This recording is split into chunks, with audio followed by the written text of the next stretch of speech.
Comme ça, on est vraiment midragesh. Il y a 2 semaines, je suis parti faire un shiur Torah avec des Français. Chaque semaine, j'ai un shiur avec eux. Il y a à peu près 7, 6, 10 personnes. Et je vois une personne nouvelle dans le shiur. Je leur fais le shiur. Et à la fin du shiur, il me dit, écoute-moi, je te connais.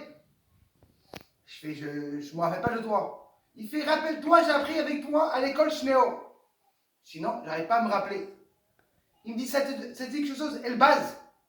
Ah, je fais oui. Là, maintenant, je commence à me rappeler. Et là, il me raconte qu'on a appris ensemble à l'école Shnéor. Et quand il était, je pense, il était en Kita Aleph ou Kita Bet, sa maman, elle avait perdu son travail. Et elle est venue voir mon papa. Elle a dit, écoute-moi, je pense que mon fils, je veux l'enlever de l'école Shnéor. J'ai pas les moyens, tout ça.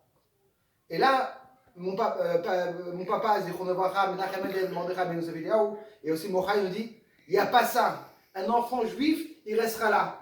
Et il me dit, pendant quelques années, il est resté à l'école Shnéor gratuitement. Et là, il m'a embrassé, il m'a dit, écoute-moi, grâce à ta famille, Baruch Hashem, j'ai fait mon allié en Israël, je suis religieux, et vraiment on voit la force de l'école Shnéor, l'école, la force de mon papa, de savoir, de dire à un enfant, ne t'inquiète pas, reste là. Il m'a dit, pendant quelques années, il est resté, et toute sa vie, ça a changé. Baruch Hashem, il était habité en Israël. Après ça, on était à la Skara de Zichron Avraham, de son papa. Tellement de gens, 4-5 enfants de voir, des enfants avec des clipotes. Tout ça devient de quoi? Que les cocheneurs, mon papa il lui a dit, tu peux rester gratuit pendant quelques années. Alors, là on va entrer dans la fête de Pesach. On raconte ça, la fête de Pesach s'appelle la Chag Acherut, être libre. Quand en vérité on voit comment un juif doit se comporter, c'est pas une liberté. Il se lève le matin, c'est Modéani, après c'est les Birkatam, après c'est les Brachot, après il faut aller à la Tfila, et après il faut aller, au milieu de la journée, on est à Minche, le soir il y a Arvit, Shabbat, chaque chose. On peut appeler ça être libre, le contraire. On est encore plus que prison de qu'est-ce qu'on est en Égypte. Qu'est-ce que la Côte nous dit qu'on nous prenne de Égypte, de Avdout, de Mitzrayim, et ils nous emmènent à la Sinaï. Je pense que plus qu'une prison, c'est tout le temps. Qu'est-ce qu'on peut faire? On peut rien faire. Et là, le rabbi, il explique un truc magnifique. Il dit, en vérité, c'est quoi être libre? Chaque chose dans le monde, c'est différent. Les arbres, tu leur donnes un petit peu de terre et un petit peu d'eau et du soleil, ils sont libres. L'autre côté, un animal, si tu donnes la même chose, il se sent en prison. Un animal, il a besoin de marcher, de se promener, de partir. Et là, on te dit en vérité, un homme. C'est quoi la liberté d'un homme? C'est comme un homme, on peut le laisser réfléchir. Il pense qu'est-ce qu'il veut. Il veut faire qu'est-ce qu'il veut. Si une personne, tu donnes tout, mais tu dis non, tu réfléchis comme je veux, il n'est pas libre. Et là, on dit en vérité, c'est quoi la liberté pour un juif qui a un échomé? C'est de faire la Torah mitzvot. Combien de gens ont fait tchouva? Et une personne fait tchouva. Ça devait être au contraire, une personne devait être se marquiche en prison. Non. Il a une simcha de travail dur. Comment ça marche?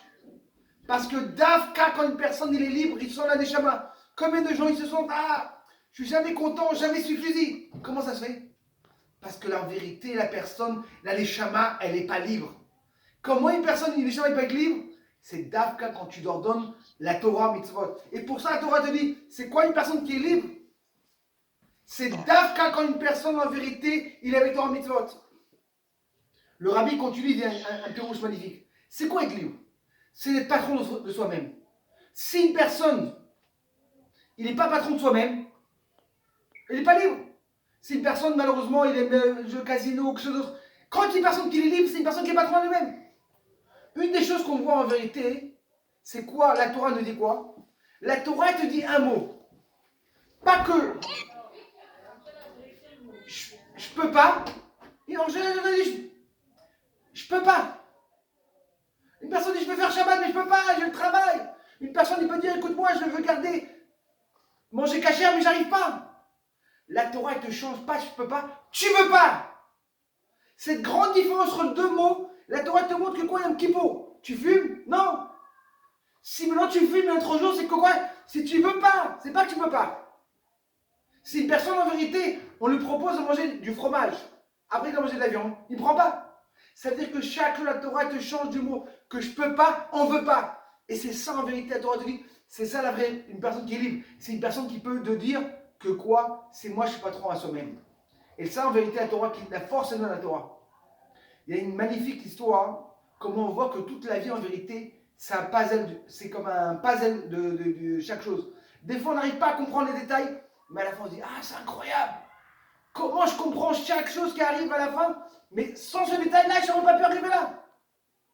On raconte, il y avait une fois, en Russie, au moment de la guerre, je pense que c'est la famille Raskin, je ne me rappelle pas exactement le nom, et eux, la maman, avec ses 2 enfants, ils sont sauvés. Malheureusement, la maman, elle est liftérée dans la route.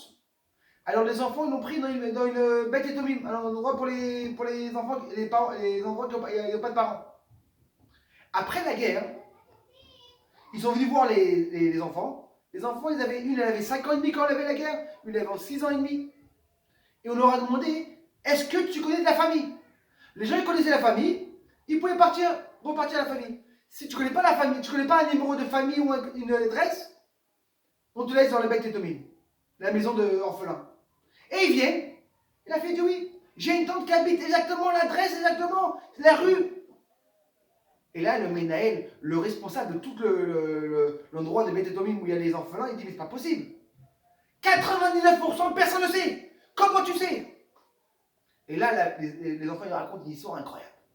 Ils racontent une histoire qu'en vérité, notre maman, il y a à peu près 7 ans, 1 an et demi avant la guerre, elle a voulu envoyer à sa sœur du schmaltz. C'est la graisse pour faire de l'huile. Les Ashkenazim, ils ne prennent pas l'huile normale.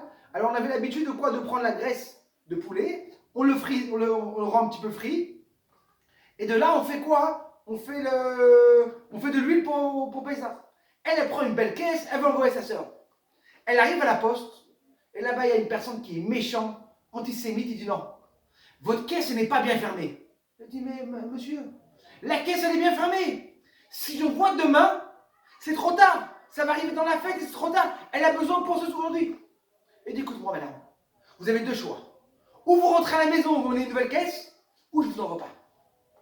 La mère, énervée, elle dit comme ça, la caisse, je ne vais pas ramener à la maison. Elle demande aux 2 petits-enfants, à ces 2 filles, restez ici à la poste. Moi, je veux rentrer à la maison. Je vais emmener une nouvelle caisse. Et je veux revenir.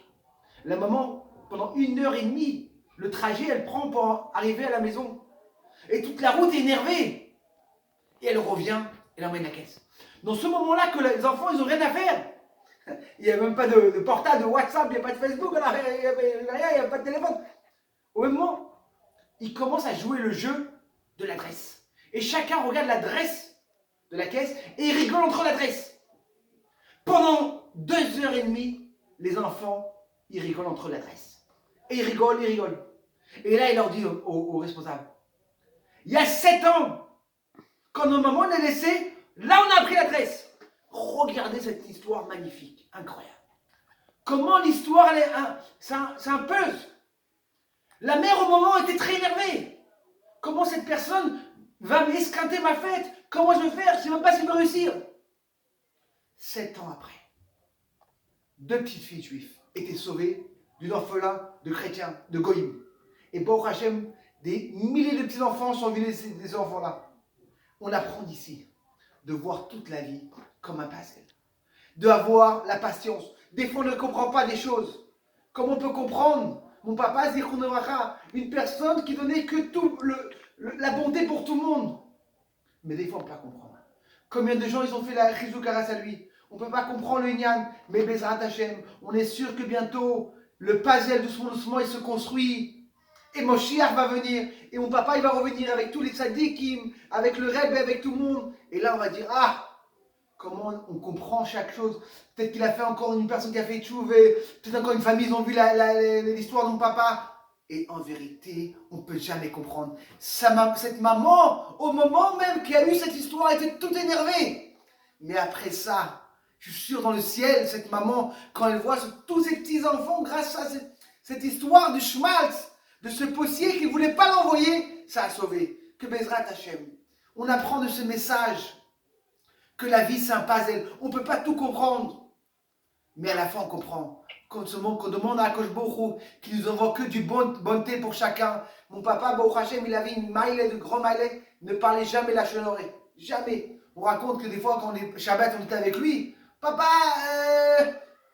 le meilleur moment, des fois, Shabbat, on aime bien parler la chenorée, on est tranquille, Il dit, mais c'est pas ma team, Shabbat. Que Bezrat Hashem, qu'on prend une petite mitzvah, qu'on prend une petite maïse dans le yortzeit de mon papa, que Bezrat Hashem, que ça les chama, il monte.